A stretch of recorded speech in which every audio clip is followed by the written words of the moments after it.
आफ्नै भाइ गिरेको जस्तो भो भाले भुइँमा मन कस्तो कस्तो भो माटो काटी चपरी आलीमा मन भाँच्छ भुइँतिर गिर्नाले दशा लायो सागर दाइ छिर्नाले त्यसै भुइँमा राखेको होइन भाइ बिहेपछि क्वालिटी छैन भाइ माटो काटी चपरी आलीमा गीत त मैले खुब राम्रो गाएको थियो दाइ हराएपछि प्रमोसन भएको थियो किन भाले त्यो ठाउँमा राखेनन् आफ्नै जिल्ला मसपमा डाकेनन् माटो काटी चपरी आलीमा घुमाएर गीत गाउन जात्रै त के बोलाउँछन् शब्दले मात्रै त माटो काटी चपरी भाले भाइलाई महोत्सव कुकाउला कारवाही पर्या भालेले झुकाउला माटो काटी चपरी हे आशा तिमीले के कुरा गरे हो बिसिहाल्दा केसीको पर्यो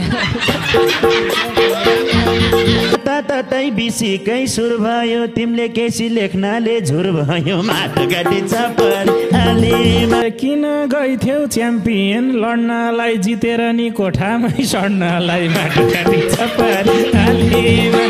एउटा चल्यो प्रकाशको जतन भो तिम्रो किन जोडी नै पतन भो माटो काटी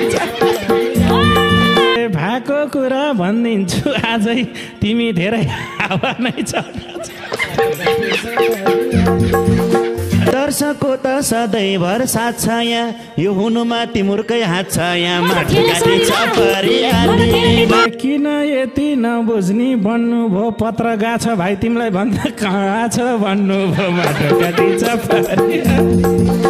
उनकै शक्ति उनकै थियो पुँजी किन बोल्छौ नबुझी माटो काटी चपरी आलीमा अझै पनि घमण्डी छौ तिमी कारबाहीमा त परेकै हौ आलीमा मनी दाजु गएको थिएँ कुब्रिँदै तारा पहिल्यै गइरहेछ उब्रिँदै माटो काटी चपरी संस्थाले त साथी नै छम भन्थ्यो तिमी गाभा हामीलाई कम भन्थ्यो माटो काटी चपरी चिठी हामी सबैलाई आएको थियो इन्द्रदाय नि रिसाउनु भएको थियो माटो काटी चपरी राम्रै दिन्छु प्रस्तुति दिन धादिङकाले रुचाउनन् खै किन माटो काटी चपरी आलीमा आफ्नो व्यथा भन्ने हो कलाई त आफ्नै जिल्ला डाक्दैनन् मलाई त माटो काटी चपरी आलीमा हे गुनासो त खै कसलाई राख्ने धेरै छम यहाँ जिल्लाले नडाक्ने माटो काटी चपरी आलीमा